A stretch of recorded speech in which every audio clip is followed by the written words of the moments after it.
Bonjour tout le monde, c'est Hélène Valentin. Aujourd'hui, nous allons voir la mise en couleur de notre chapeau. Pour ceux qui arrivent sur cette vidéo par hasard, je suis auteure-illustratrice et j'ai lancé toute une série de vidéos sur la mode fin 19e, début 20e autour du French cancan, c'est-à-dire qu'on va y trouver des bottines, plein de plumes, des sacs à main, des peignes, des épingles à chapeau, etc. etc.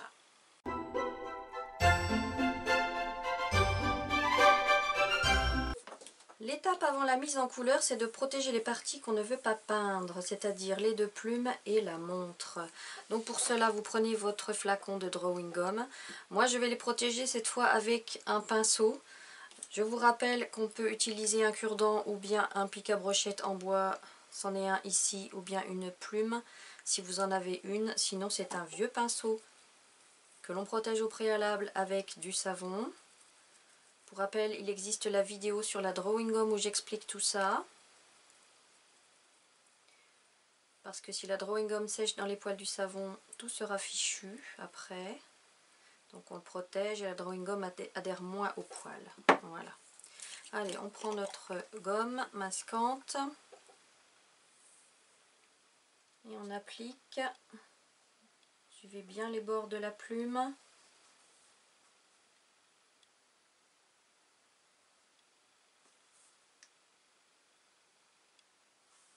Vous faites bien les deux côtés de cette plume, parce qu'on va faire après le dessus du chapeau en une seule fois, pour vraiment avoir les mêmes bains de couleurs.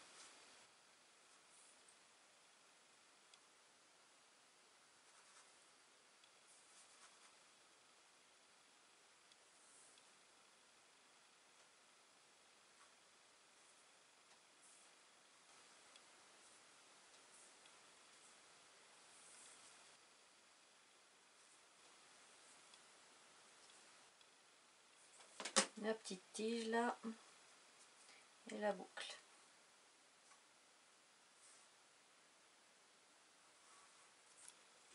Et on attend que ça sèche environ une dizaine de minutes. Refermez bien votre pot de drawing gum parce que ça sèche vite. Rincez bien votre pinceau pour le renettoyer. Ça c'est important de le laver également après.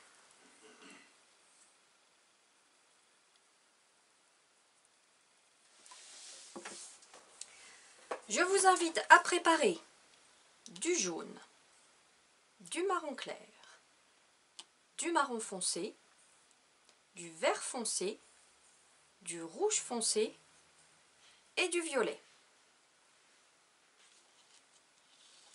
Si vous ne les avez pas en godet tout près ou dans votre palette tout près, je vous invite à préparer vos mélanges. Des trois pinceaux que j'ai, je prends le plus gros. Je vous invite, si ce n'est pas fait, à visualiser la vidéo sur les pinceaux où j'explique pourquoi je prends ceci, pourquoi j'aime bien ces pinceaux-là. Je contrôle auparavant que ma drawing gum est bien sèche, je tapote et s'il n'y a rien sur le doigt, c'est que c'est sec, c'est que c'est bon. Allez, on va commencer par le bas du chapeau. Je décide que ma lumière vient de la droite, donc mon ombre sera à gauche. On va faire exactement la même chose que sur les bulles, ni plus ni moins. Ce sont de petites séquences. Allez, on commence par le jaune. Ma tache de lumière va rester là. Donc vous passez sur la drawing gum ici, vous ne vous en occupez pas.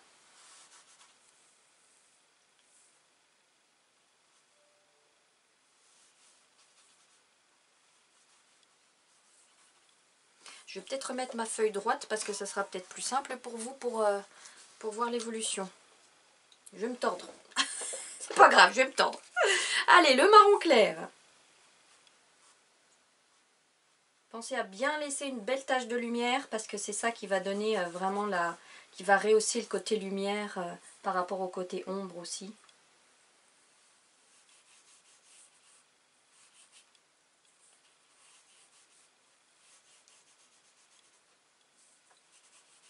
Voilà, ça c'est ma couleur de base. Maintenant, je vais rajouter pour les mouvements improbables, hop, un petit peu de rouge.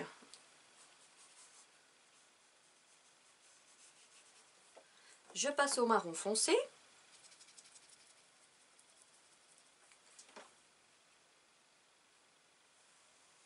Et donc l'ombre du corps du chapeau va être portée sur la base du chapeau, comme ça. Puisque la lumière vient de derrière, de l'arrière droite, on va dire.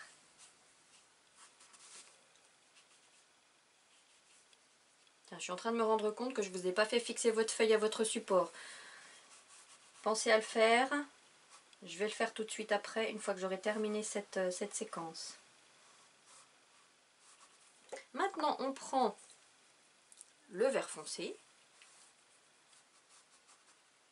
Et ce vert-là, vous voyez, il va prendre des teintes marron avec le marron qui est déjà sur le papier.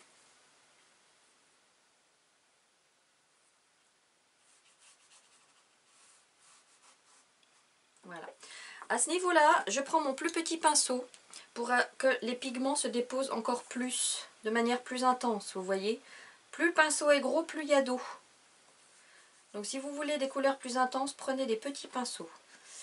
Alors là, je vais retourner avec du marron foncé pour peaufiner tout ça.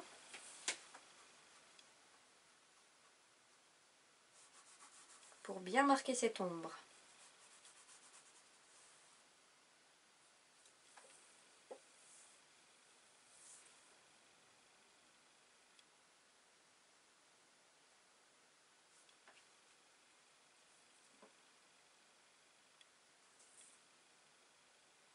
Voilà.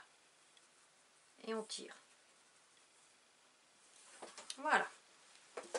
On va faire la même chose avec le dessus du chapeau. Donc je rince bien mon petit pinceau. Je rince au passage bien comme il faut mon gros aussi. Allez, on mouille le dessus du chapeau. Ah, vous voyez, il n'était pas bien rincé, c'est pas grave. Oh la vilaine. Vous passez sur la drawing gum comme si elle n'existait pas. Hop là, allez, du jaune.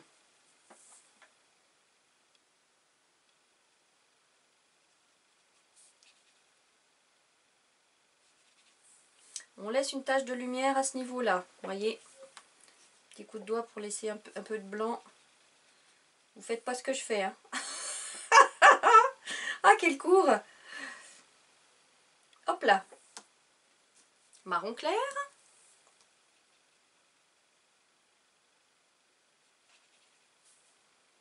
Donc là, je fais le tour. Et je laisse ma tache de lumière intacte.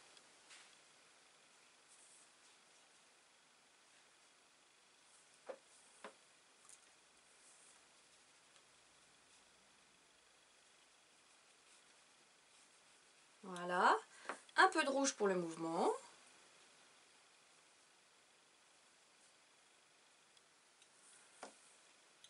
Et là, je vais changer de pinceau. Je prends le plus petit, le marron foncé. Et là, on va faire l'ombre portée de la plume sur le dessus du chapeau. Et comme la plume n'est pas collée au chapeau, l'ombre, elle est décalée. Voilà.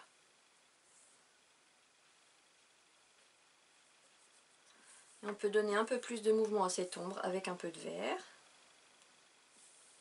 Je rince un petit coup mon pinceau. Je reviens sur le marron foncé pour estomper ce vert.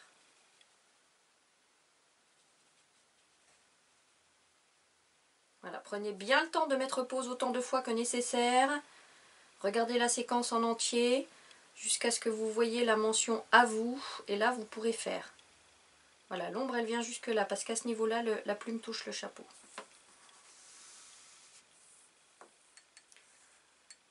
Voilà.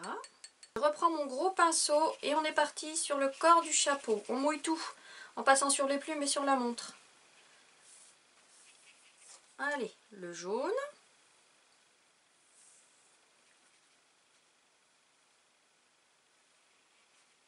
On peut laisser une petite tache de lumière ici si on a envie.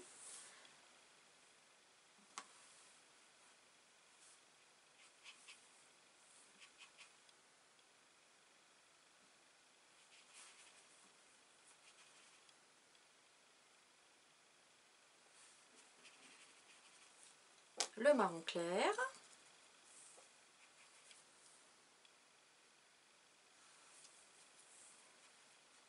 Alors le marron clair, ici vous le faites que sur la droite.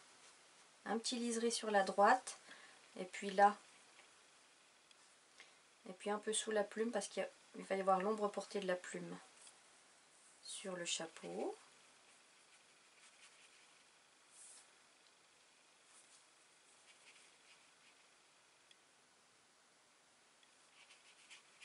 Voilà, un peu de rouge pour les mouvements.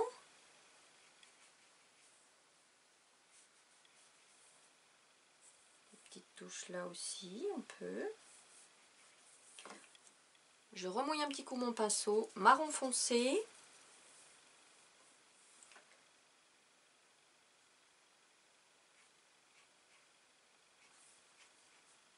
Donc plus on va vers la gauche, plus c'est à l'ombre, hein. Attention, la lumière vient de la droite, on ne l'oublie pas. Et plus vous renforcez l'ombre à gauche, plus la lumière sera rehaussée à droite.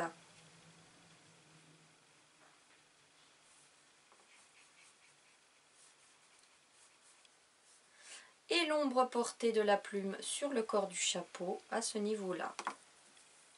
Vert foncé. Donc là vous pouvez y aller, le vert foncé se transforme en marron au contact du marron qui est déjà sur le papier. Ça va donner un beau mouvement parce que le vert, en fait, on va le deviner. Et l'ombre pareil. Vous voyez, l'ombre qui est là, elle rejoint celle-ci. Essayez de le faire ça.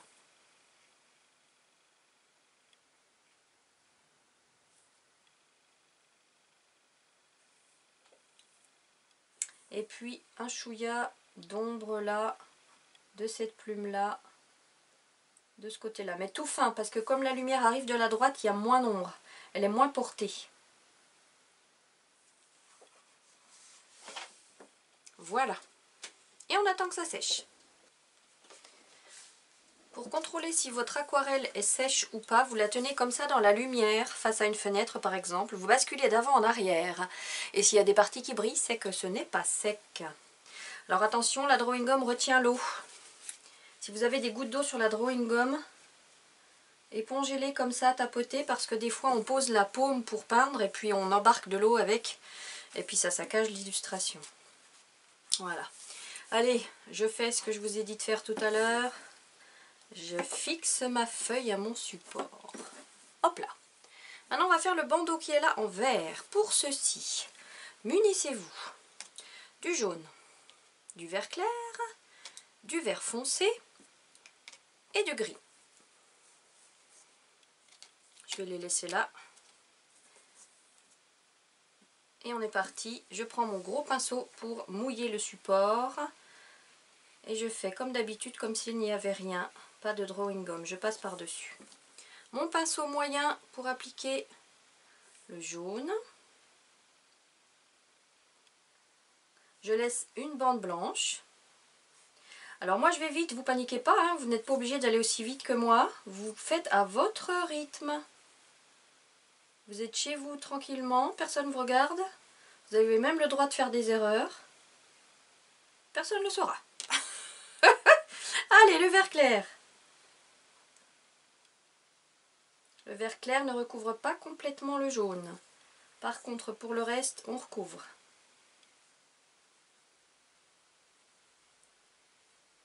Je change de pinceau, je prends le plus petit. Le vert foncé. Donc plus on va vers la gauche, plus c'est foncé, hein.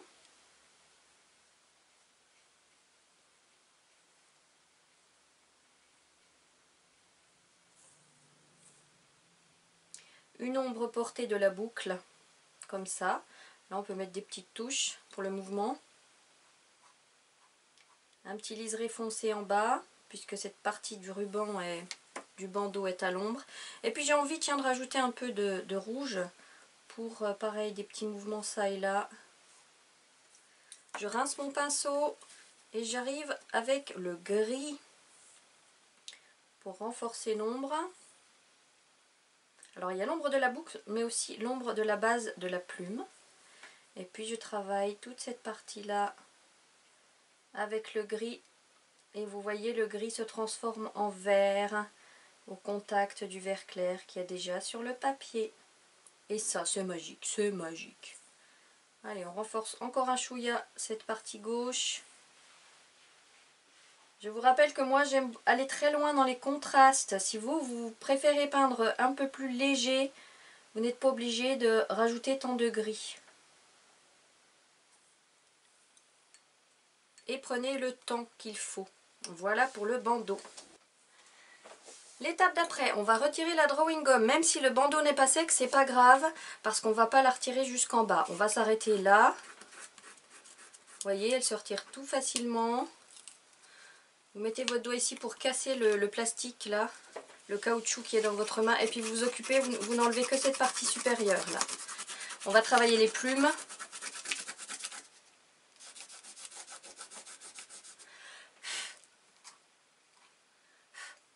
Voilà. Alors, pour les plumes, je vous invite à reprendre votre drawing gum. Et cette fois, je vais prendre le pic à brochette pour faire des ronds. Pas la peine de les tracer au préalable au crayon, vous pouvez les faire directement. Alors je fais des ronds, si vous voulez faire d'autres formes géométriques, c'est libre, hein.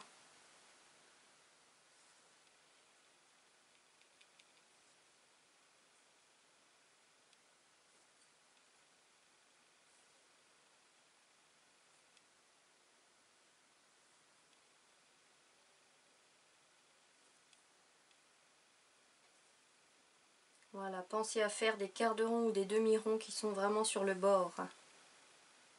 Ça donne plus de crédibilité à l'illustration. En attendant que ces ronds-là sèchent, on va s'occuper de la petite plume. Elle va être marron. Donc on reprend du jaune, du marron clair, du marron foncé et du gris. Là j'ai pris le pinceau moyen. Je mouille toute ma plume. Alors pour rappel, comme on a vu dans pour ceux qui ont fait les ateliers d'entraînement, vous n'êtes pas obligé de mouiller pile poil au bord. Vous pouvez laisser 1 mm du bord, ce n'est pas grave. Allez, je prends mon jaune. Hop, je mouille le bout. Là par contre, je vais bien au bord. Et puis je vais laisser toute cette partie blanche.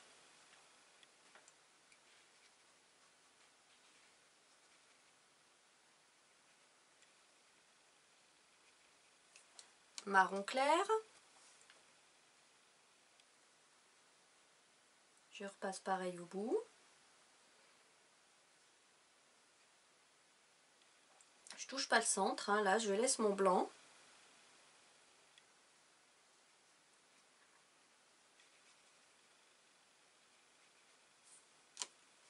Je garde le même pinceau marron foncé. Et là je vais travailler ce marron foncé vers le bas. Et pour travailler les bords, là par contre j'ai vraiment besoin du pinceau plus précis. Donc je change.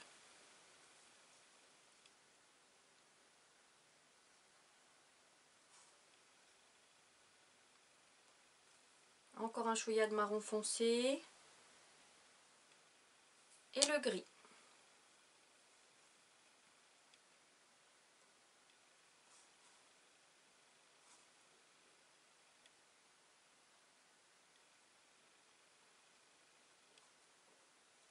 Et encore plus de gris. Plus on va vers le bas, plus elle est foncée cette plume.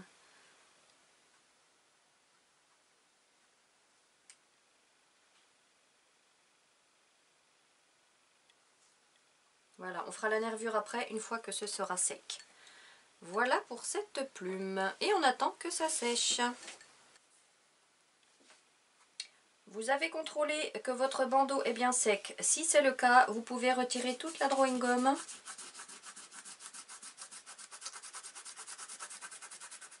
Voilà. Et on va travailler avec du jaune la montre. À sec. Et puis on va même laisser, vous voyez, des parties blanches. Vous laissez des stries blanches comme ça. Puisque c'est du, on va dire que c'est du métal. Et qu'il y a des reflets. Voilà. Donc là, cette partie-là, on la travaille à sec. Vous prenez le marron clair et vous faites une petite ombre. C'est l'ombre portée du cadran. Enfin, du cadran, du tour, du pourtour.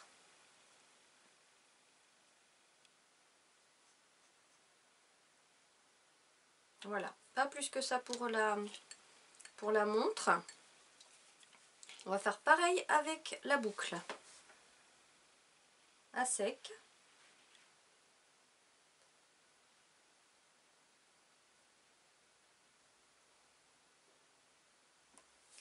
Et pareil, une ombre avec le marron clair. Cette fois-ci, c'est une ombre propre. Comme la boucle elle est arrondie, là à gauche, il y a une ombre. En bas, il y a une ombre. Et là à gauche, il y a une ombre. Et là en bas aussi.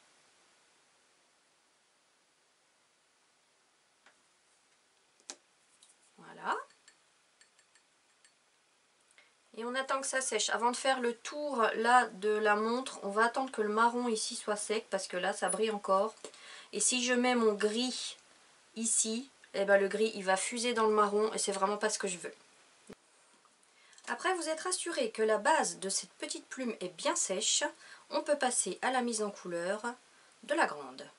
Pour ceci, préparez du jaune, du vert clair, du vert foncé et du gris. Elle va être dans les mêmes tons que le bandeau, donc rajoutez un peu de rouge foncé.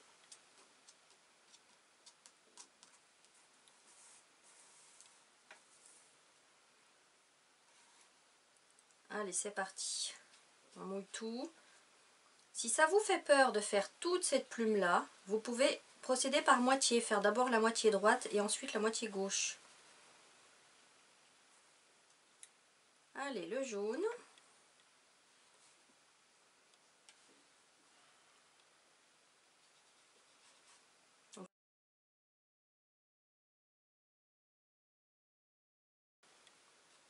Donc pareil, vous passez sur la drawing gum sans vous occuper de sa présence.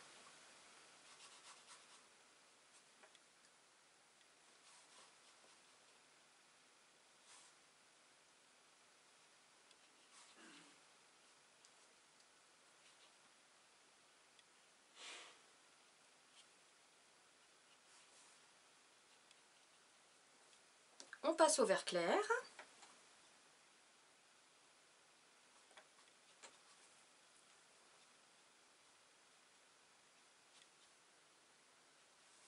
Et à ce stade-là, je vous invite à laisser plus de lumière sur la droite que sur la gauche. Alors si ça vous rassure, pareil, vous pouvez changer de pinceau. Vous pouvez prendre le plus petit pour faire les bouts là, hein, les petits détails, les petites pointes.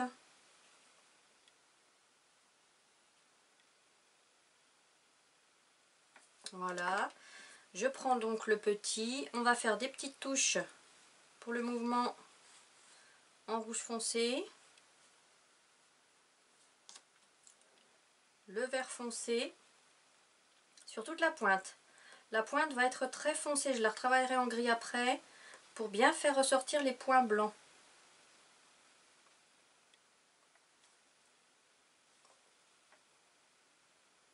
Donc une pointe comme ça. La nervure.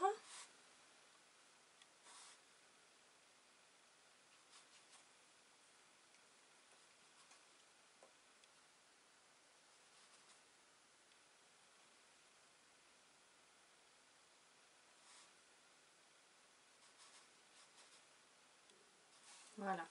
Et l'ombre portée de la petite plume sur la grande qui va venir comme ça. Donc toute cette partie-là, sauf la petite pointe, va être plus foncée.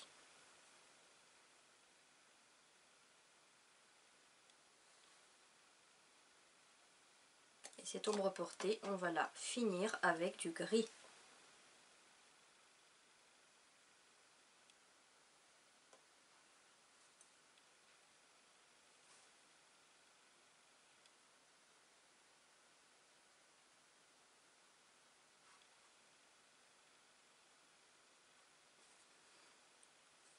Et comme je vous l'ai dit tout à l'heure, on retravaille toute la pointe en gris également.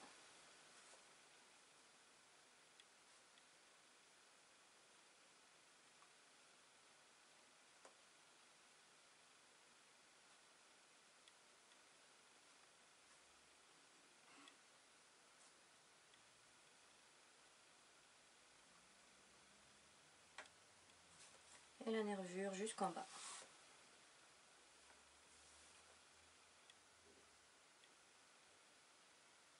Voilà, on peut tapoter en gris sur la gauche, faire des petites nervures, les inventer comme ça directement, si on le souhaite, tout léger, hein. Voilà. Et puisque j'ai du gris sur mon pinceau, je vais en profiter pour faire la nervure de celle-ci. Voilà. Je prends ma petite palette où il y a du gris dessus, du gris clair d'un ancien atelier. Sinon, mettez-en, diluez-le beaucoup. On va faire le tour de la montre à sec.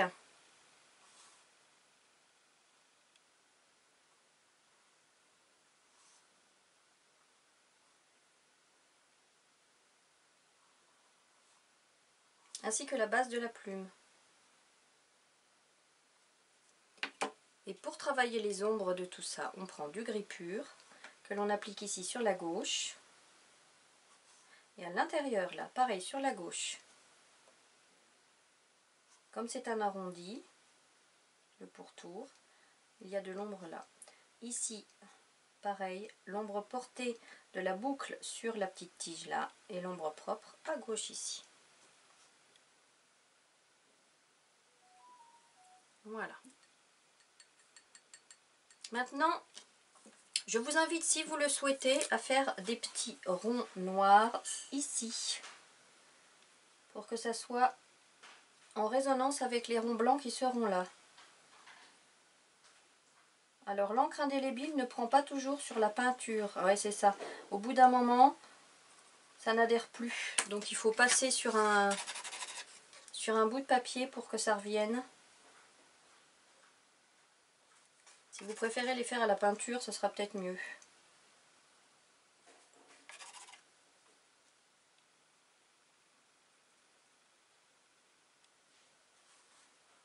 On peut en faire une moitié aussi, hein.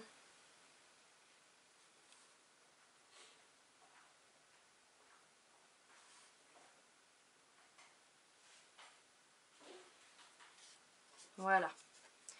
Et on attend que la plume verte sèche pour pouvoir enlever la drawing gum. Avant de retirer la drawing gum, assurez-vous vraiment bien que cette partie-là est très sèche parce qu'il y avait pas mal de couches de peinture et ça reste humide assez longtemps. Donc faites bien attention. Et si vous êtes sûr, allez, on enlève tout. Si tout ne s'en va pas au doigt, on finit avec un crayon plat, hein, pas pointu, sinon ça va rayer la peinture, c'est pas l'objectif. Voilà. Maintenant, pour ceux qui le souhaitent, on peut rajouter les petites spirales qui sont sur le côté. Si ça vous rassure de les faire d'abord au crayon de papier, il n'y a pas de problème.